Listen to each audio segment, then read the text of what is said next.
बिस्मिल्लाहिर्रहमानिर्रहीम।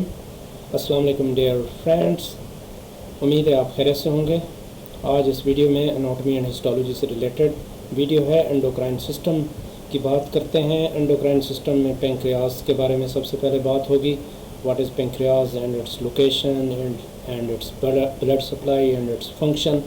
तो इनके बारे में आप आज देखते हैं। Anatomy and histology related to pancreas. I am Dr. Abdul Malik, PhD Pharmacology, Assistant Professor, College of Pharmacy, University of Sargodha। तो इसके बारे में आपने प्रॉपरली इसको एंड तक देखना है ताकि आपको प्रॉपरली पेंक्रियास के बारे में पता चल सके। पेंक्रियास के कहाँ पे मौजूद होता है और उसके क्या काम है बेसिकली, और एनाटॉमी के लिहाज से, एनाटॉमी एंड हिस्टोलॉजी के लिहाज से इसकी इम्पॉर्टेंट वीडियो है। तो अब हम बात करते हैं इंट्रोडक्शन टू पेंक्रियास। पेंक्रियास के बारे में पहले बता चुका हूँ कि that is located in the abdomen. Abdominal cavity में ये मौजूद होते हैं और स्टमक से नीचे बिहाइंड होता है और 6 इंचेस लॉन्ग है। और इसका जो हेड होता है, बॉडी होता है, टेल होती है, तो 3 पार्ट में हिस्सा डिवाइड होता है। और it has about the size of A hand, जैसे कि हैंड का साइज़ होता है उस तरह का एक साइज़ है। और ये बेसिकली दो काम करता है। डुअल ग्लैंड है basically. During digestion pancreas makes pancreatic juice called enzymes. Pancreatic enzymes या पेंक्रियाटिक जूस बनाता है। और इस तकरीबन 97% या 98% जो है वो एक्सोक्राइन एक्टिविटी करता है, हमारी डाइजेशन में इन्वॉल्व है। और इसके साथ साथ बाइल डक्ट भी इसके साथ अटैच होती है कंबाइंड, और दोनों ये फंक्शन करते हैं डाइजेशन में और अब्जॉर्प्शन ऑफ दी फूड्स, जो मटेरियल हैं जो हम फूड इनटेक करते हैं। प्रोटीन है, कार्बोहाइड्रेट्स हैं और उसमें लिपिड्स हैं, इन तीनों की अब्जॉर्प्शन में ये हेल्प करते हैं डाइजेशन में। These enzymes break down sugars, fats and starches. Pancreas also helps digestive system by making hormones. ये हार्मोन भी बनाता है, अल्फा माइलेजेस हैं, अल्फा ग्लूकोसाइडेजेस हैं, इस तरह के बहुत सारे और भी हार्मोन्स हैं या ग्लैंड्स हैं जो लोकल हार्मोन है, ये काम करते हैं। इसके बाद हम देखते हैं कि जो in other words pancreas has dual function. इसमें एक तो मैंने पहले बताया कि एंडोक्राइन, क्योंकि एंडोक्राइन एक्टिविटी हम ज़्यादा यहाँ पे डिस्कस करेंगे, तो उसमें इसमें इंसुलिन, ग्लूकागॉन और सम अदर ग्लैंड जो है इसके अंदर पाए जाते हैं। बीटा सेल्स के आइलेट ऑफ लैंगरहैंस में पाए जाते हैं। उसमें बीटा सेल्स होते हैं, अल्फ़ा सेल्स होते हैं, पीपी सेल्स होते हैं, डेल्टा सेल्स होते हैं। इसी तरह सिक्रीटिंग एंजाइम्स हैं थ्रू डक्ट्स। तो एक्सोक्राइन एक्टिविटी है इसको कहा जाता है, यानी जो डाइजेस्टिव सिस्टम का काम करेगा, लोकली काम करेगा, तो वो एक्सोक्राइन एक्टिविटी है। जो ब्लड के अंदर हार्मोन को रिलीज़ करेगा, ब्लड के ज़रिए जाएगा बॉडी के अंदर मुख्तलिफ हिस्सों में, तो उसको एंडोक्राइन हम कहेंगे सिस्टम। तो अब हम देखते हैं इसका स्ट्रक्चर के कहाँ पे ये मौजूद है। This is location of the pancreas. Pancreas located in the abdominal cavity, और ये पहले मैं बता चुका हूँ, हेड है और इंटेस्टीन है यहाँ पे, और इसके साथ ये अटैचमेंट कर रहा है। एम्प्यूला ऑफ फैटर इसे कहते हैं, जो अटैचमेंट कर रहा है। और ऊपर से देखें लीवर के साथ भी गॉल ब्लैडर से हैं जो आ रही है डक्ट, उसके साथ भी ये अटैच कर रहा है। दोनों डक्ट आपस में मिल रहे हैं और इस एक ओपनिंग को जो सी शेप, जो ये कन्वोलेटेड सी शेप स्मॉल इंटेस्टीन जिसे डुओडेनम हम कहते हैं, यहाँ पे ये सिक्रीशन खारिज करेंगे। और ये लोकल सिक्रीशन है, यानी बेसिकली एक्सोक्राइन एक्टिविटी के लिए ये काम करेगा। और आई ऑलरेडी एक्सप्लेन कि 97 to 98% जो इसका वर्क है, जो इनके जो स्ट्रक्चर है, वो एक्सोक्राइन एक्टिविटी ज़्यादा करता है। इसके बाद हेड है, बॉडी है और टेल है, मुख्तलिफ यहाँ पे होते हैं। और इनके अंदर बीटा सेल्स यानी एंडोक्राइन भी एक्टिविटी होती है, लेकिन 2 to 3% जो है वो एंडोक्राइन एक्टिविटी होती है। बाकी जो 97 to 98% जो सेल्स होते हैं वो एक्सोक्राइन एक्टिविटी करते हैं। तो इसके बाद pancreas is located behind the stomach in the upper left abdomen. Left abdomen यहाँ पे देख सकते हैं अकॉर्डिंग टू फिगर, ये एब्डोमेन के लेफ़्ट साइड पे है, क्योंकि हार्ट भी लेफ़्ट साइड पे मौजूद होता है। तो इसके नीचे, डायफ्राम से नीचे, ये एब्डोमिनल कैविटी में पाया जाता है। It is surrounded by other organs including small intestine. इसकी सराउंडिंग बहुत ज़्यादा कॉम्प्लिकेटेड है ये स्ट्रक्चर। और इंटेस्टीन, जो लार्ज इंटेस्टीन, स्मॉल इंटेस्टीन, यानी ख़ास तौर पे ज़्यादातर इसके साथ अटैच होती है। लीवर इसके ऊपर आ जाता है। इसके लास्ट स्प्लीन जो है, इसके बैक साइड पे यहाँ पे स्प्लीन भी इसके साथ आ जाता है। तो ये 3-4 ऑर्गन्स के दरमियान में सराउंडेड होता है। Right side of the organ called head is the widest part of the organ. जो हेड है वो वाइडेस्ट पार्ट है, ऑलरेडी बता चुका हूँ। प्रीवियस फिगर में भी हमने देखा है कि बड़ा साइज़ जो है वो हेड का है, फिर छोटा आहिस्ता आहिस्ता टेल की तरफ चला जाता है। और इसके अलावा organ, widest organ of part of the organ lies in the curve of duodenum, first division of the small intestine. Small intestine के फर्स्ट डिवीजन में ये सी शेप्ड जो मैंने आपको बताई है ड्यूडेनम है, उसके साथ ये अपनी लिंक करता है और अपनी सिक्रीशन वहाँ पे रिलीज़ करेगा अकॉर्डिंग टू द डाइट। जैसे हम खाना खाते हैं उस वक्त ये रिलीज़ करवाएगा। इसके बाद table of enzyme secreted by pancreas and it's effects, ये ट्रिप्सिन है, कीमोट्रिप्सिन है, इलेस्टेजेस हैं, एंजाइम है, पेप्टाइडेज, पेप्टाइड्स को जो सबस्ट्रेट होता है उनको ब्रेक डाउन करते हैं, एंडोपेप्टाइडेजेस होते हैं, cleave bonds between amino acid यानी प्रोटीन को ये ब्रेक डाउन करते हैं। Carboxy peptidase and amino peptidase, ये भी पेप्टाइडेज को काम करते हैं। पेप्टाइड्स को basically peptides are units of amino acids, amino acid के यूनिट बने होते हैं पेप्टाइड, और ये प्रोटीन बनाने में हेल्प करते हैं। एक्सोपेप्टाइडेज पेप्टाइड्स जो हैं यानी एक्सो आउटसाइड जो उसकी ब्रेक डाउन करते हैं, बाहर से करते हैं, और दरमियान से जो करेंगे एंडोपेप्टाइडेजेस कहेंगे। इसी तरह इसके बाद हम अल्फा माइलेज है, पॉलीसेकेराइड स्टार्च और ग्लाइकोजन को ब्रेक डाउन करेगा। एंडोग्लाइकोसाइडेज है, उसकी ब्रेक डाउन करेगा। पेंक्रियाटिक लाइपेजेस हैं, वेरी इंपॉर्टेंट है, ये ओबेसिटी के लिए भी ड्रग इस्तेमाल होती है। पेंक्रियाटिक लाइपेज इनहिबिटर जो ड्रग्स है अर्ली स्टेट, तो उसका भी यही काम है, इसको पेंक्रियाटिक को और अदर जो लाइपेजेस होते हैं उसको ब्रेक डाउन करते हैं, उसको रोकते हैं।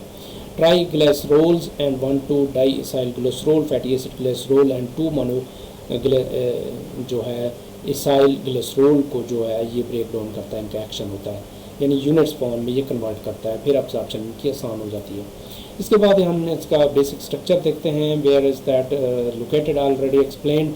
मज़ीद इस फिगर में आपको क्लियर हो जाएगा कि ये स्मॉल इंटेस्टीन है, ड्यूडेनम है, ड्यूडेनम का ये पोर्शन दिखाया गया। This is the pancreas that we are looking it about its structure we are discussing. तो इसकी बेसिकली यहाँ पे बात होगी, और यहाँ पे ब्लड सप्लाई भी आ रही, पेंक्रियाटिक हार्मोन, इंसुलिन, ग्लूकागॉन, ये बीटा सेल्स जो हैं वो मौजूद होते हैं। पेंक्रियाटिक आइलेट जिसे हम कहते हैं, पेंक्रियाटिक आइलेट ऑफ लैंगरहैंस, उसमें अल्फ़ा सेल्स, बीटा सेल्स और एक्सोक्राइन जो एसाइनस सेल्स होते हैं वो भी नज़र आ रहे हैं यहाँ पे।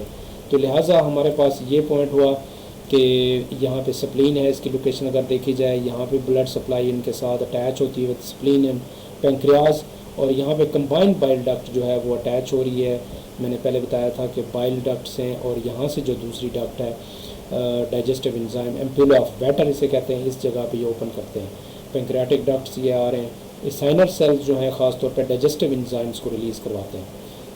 ये एंडोक्राइन एक्टिविटी को ये सेल दिखाए गए हैं, आइलेट ऑफ लैंगरहैंस, जहाँ पे बीटा सेल्स होते हैं, इंसुलिन रिलीज़ होती है, और ये जो है एक्सोक्राइन एक्टिविटी को यहाँ पे एसाइनर सेल्स दिखाते हैं जो 97% ऑलमोस्ट होते हैं। यह बाइल डक्ट है from gall bladder, common bile duct यहाँ पे बन जाती है, और ये पेंक्रियाज है, स्प्लीनिक आर्टरी है, और इसी तरह स्प्लीन है, पेंक्रियाटिक आइलेट्स हैं, आइलेट ऑफ लैंगरहैंस जिसे मैंने आपको बताया कि 2 to 3% जो है ये सिर्फ और सिर्फ पेंक्रियाज में पाए जाते हैं। तो अब हम इसके नेक्स्ट जो देखते हैं कि ये कितने इसमें ग्लैंड्स पाए जाते हैं टोटली बीटा सेल्स इनके अंदर आइलेट ऑफ लैंगरहैंस में। एक तो उन्होंने ये स्पेशली बताया कि बीटा सेल्स जो है कंटेन्स इंसुलिन, जो 80% है ऑलमोस्ट जो है वो इंसुलिन होती है। ये देखें ना, ज़्यादा मकदार में ब्लू कलर के ये नज़र आ रहे हैं बॉन्स, तो इंसुलिन है। इसी तरह अल्फ़ा सेल जो है पेरीफ्री में ज़्यादा पाई जाती है, कॉर्नर में, दरमियान में ज़्यादातर इंसुलिन पाई जाती है। तो ग्लूकागॉन के तकरीबन 10% के लगभग हैं जो सेल्स पाए जाते हैं। इसके अलावा पेंक्रियाटिक पॉलीपेप्टाइड्स हैं, ये पीपी जहाँ पे लिखा हुआ है कुछ बहुत ही थोड़ी मकदार में, तकरीबन 1% या लेस देन 1% ये होते हैं। ग्रीलन है, पॉइंट में ये पाए जाते हैं। ग्रीलन जो है ये डाइट को, हमारे फूड को कंट्रोल करता है, ओबेसिटी को कंट्रोल करता है, हंगर को कंट्रोल करता है। इसी तरह इंसुलिन प्लस हब सेल्स, ये बीटा सेल्स का यहाँ पे थोड़ा सा दिखाया हुआ है कि ये नई एक चीज़ बता रहे हैं कि हब सेल्स भी इसमें मौजूद होते हैं। तो बहरहाल somatostatin, acute depletion of beta cells, gaba cells हैं, ग्रीलन है, और pancreatic polypeptides are also seen. Somatostatin भी आपको बता दिया, डेल्टा सेल्स जो है सोमैटोस्टैटिन ये मौजूद होते हैं, ये डेल्टा सेल्स हैं।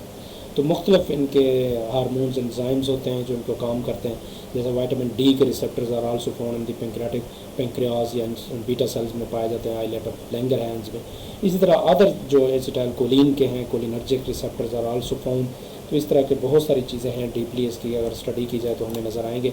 लेकिन हम जो है शॉर्टकट यहाँ पे बता रहे हैं कि ये देखें फॉर एग्जांपल इंसुलिन कब रिलीज़ होती है और कब ग्लूकागॉन रिलीज़ होता है अल्फ़ा सेल्स और बीटा सेल्स के दरमियान, ये बता रहे हैं कि सबसे पहले जब ऊपर पीक जाती है तो इंसुलिन ज़्यादा रिलीज़ होती है। जब इसमें हमारे पास फास्टिंग कंडीशन चली जाती है तो उस वक्त जो रिलीज़ होता है वो ग्लूकागॉन रिलीज़ होता है। नीचे जो है ग्लूकागॉन है, ऊपर जो है वो इंसुलिन जो है रिलीज़ हो रही है अकॉर्डिंग टू दी फीडिंग और फास्टिंग कंडीशन होती है ना, जहाँ एक टाइम होता है हम खाते हैं और एक टाइम होता है कि रात के टाइम हम खाते हैं और सुबह जाकर खाते हैं, तो 8-10 घंटे का 12 घंटे का डिफरेंस आ जाता है। तो फास्टिंग एंड फीडिंग कंडीशन में बड़ा डिफरेंस होता है। तो बहरहाल यहाँ पे देखते हैं function of pancreas. The pancreas has digestive and hormonal function.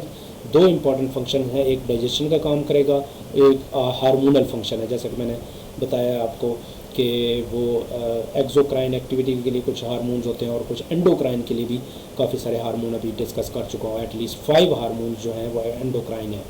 इसमें enzymes secreted by exocrine gland in pancreas help break down carbohydrates, fats, proteins and acids in the duodenum.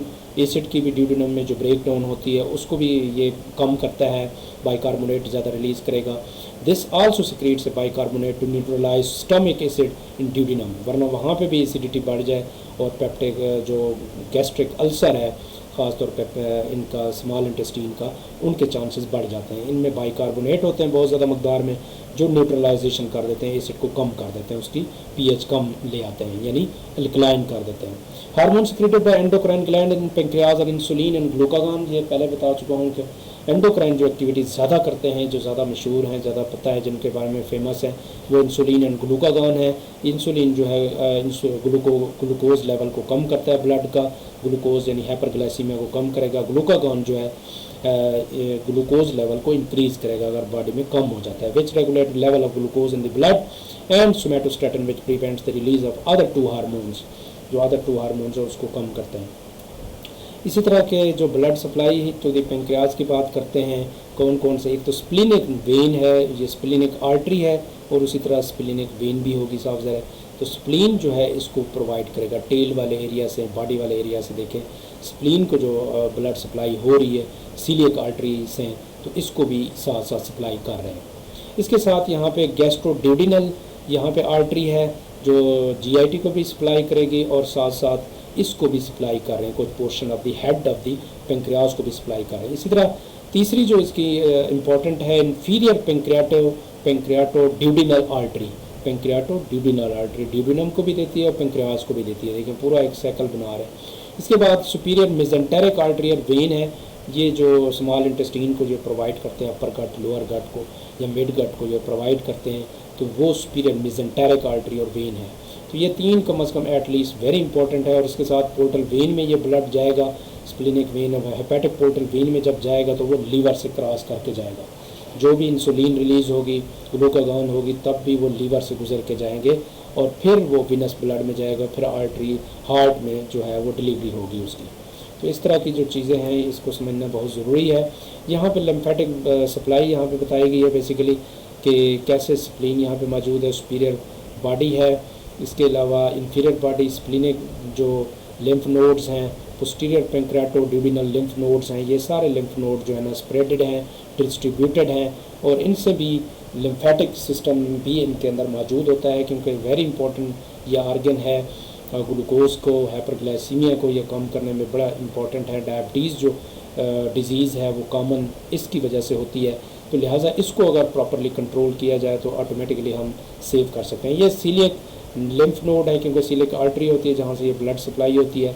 Hepatic artery ये लिम्फ नोड है जो hepatic area को भी provide करे क्योंकि arteries और veins के साथ ही ये ट्रैवल करते हैं जो लिम्फेटिक सिस्टम है।